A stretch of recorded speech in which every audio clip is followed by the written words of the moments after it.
innanzitutto è una grande festa per la cultura, ma anche i cittadini, perché ricordiamo che i musei civici sono la casa della cultura di tutti noi. Infatti ricordo a tutti, approfitto, che questo weekend fino a domenica sera la mostra sarà gratuita per tutti i cittadini di Treviso e provincia, e sabato 14 è anche la notte dei musei, quindi potrete vedere la mostra fino a tarda sera. Poi sono tante le ragioni per cui vedere questa mostra, perfino troppe per elencarle tutte. Intanto il nuovo museo, che è stupendo, il Museo Bailo, già architettonicamente talmente bello che sarebbe bello anche vuoto.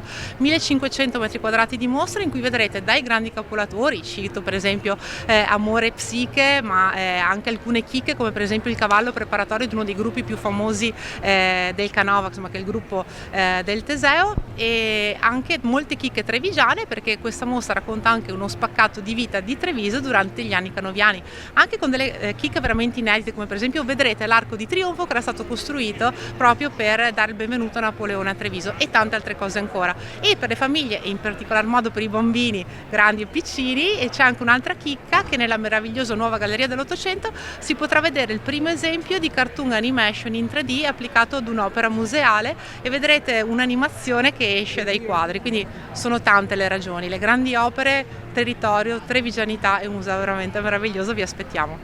L'appello che faccio è quello di sentirci tutti coinvolti e orgogliosi dell'Antonio Canova, di venire ad emozionarci qui al Museo Bailo, per poi poter proseguire la visita a Possagno e in tutti quegli altri luoghi di cultura che ospitano le straordinarie opere di Canova.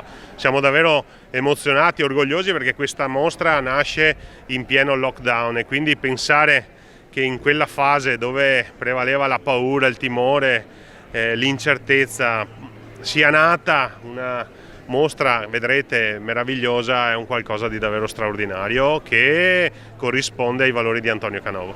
L'abbiamo tutti studiato a scuola, ma vederlo dal vivo per lei cosa è voluto dire? Emozione pura, e quindi la parola emozione, che stasera ripeterò tante volte, era quello di cui avevamo bisogno: emozionarci, immaginare che ci fosse Antonio Canova che scolpiva quelle statue, le carteggiava e le rendeva quello che sono diventate, è qualcosa di fantastico, e quindi l'invito che faccio è di lasciarsi emozionare dalla bellezza, che ce n'è davvero tanta.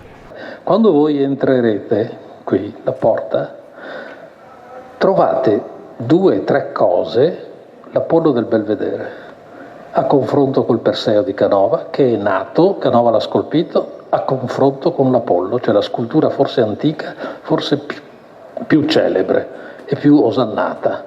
E voi avete questa possibilità di fare il confronto. Sulla sala di destra c'è il gladiatore borghese, altra scultura antica celeberrima, in confronto con il creugante, cioè con il pugilatore, quello che Canova chiamava il genere forte.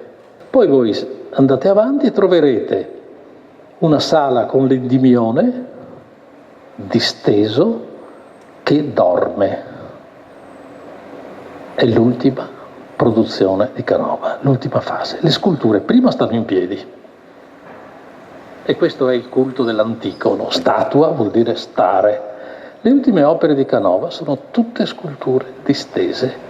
Abbiamo cercato di indagare quelle che sono le peculiarità del rapporto tra Treviso e Canova, che si risiedono nel mito, quindi nella costruzione del mito canoviano, e poi soprattutto nella sua valorizzazione. Negli anni 50, quando ancora molta critica disprezzava il neoclassicismo e anche Canova, Luigi Coletti, che era il mio predecessore in questo ruolo, organizzò la prima mostra monografica dedicata a Canova, puntando su 2 filoni: il Canova e il neoclassicismo, Canova come enunciatore del romantico. Ecco, noi abbiamo voluto perseguire questa strada, e la mostra si rivela veramente innovativa, perché oltre alle statue, alle incisioni, alla fotografia e alle tele ci sono anche gli inserti multimediali e poi una sezione particolare dedicata ai bambini, quindi veramente una mostra per tutti. L'ultimo grande artista italiano, altri ve ne sono stati dopo, ci sono stati i futuristi, ma certamente Canova rappresenta l'arte nella sua dimensione più assoluta, la dimensione in cui tutto è depurato dal male, dalla violenza, ed ecco per questo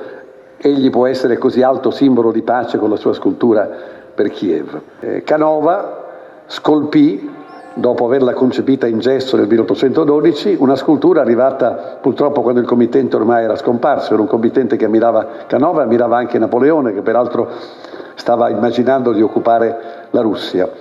Canova ha mandato la scultura nel 1816 a San Pietroburgo e quella scultura nel 1957, quindi quando si celebrava Canova qui, è stata mandata da Khrushchev, che era il presidente di tutte le Russie, dell'Unione Sovietica, ed era ucraino, quindi all'epoca non esisteva una contrapposizione fra due identità nazionali, l'ha mandata a Kiev e con ciò essa è diventata, benché concepita per San Pietroburgo, la pace di Kiev. Oggi questa scultura si deve difendere, è protetta con i sacchi, con tutto quello che serve durante la guerra per impedire che le opere vengano distrutte. L'abbiamo visto tante volte in Italia, nella prima e nella seconda guerra mondiale, quindi non si può muovere.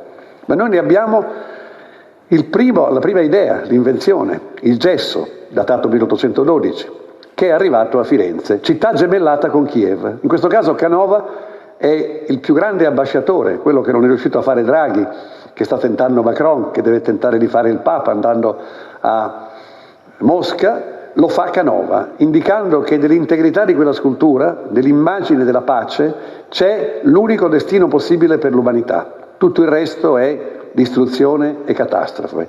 L'arte vince contro la guerra, l'arte vince sulla guerra. Canova è assolutamente un artista moderno, non solo nella divulgazione della sua immagine, l'artista più ritratto in assoluto vivente, ma poi un artista che capisce anche l'importanza del marketing, è colui che promuove per primo la divulgazione attraverso le incisioni della sua opera. È un artista che partendo da un paesino nel Trevigiano ha conquistato Venezia, poi Roma, poi tutte le case regnanti d'Europa e ha conquistato anche l'America, quindi veramente un artista partito dal Veneto che ha conquistato il mondo.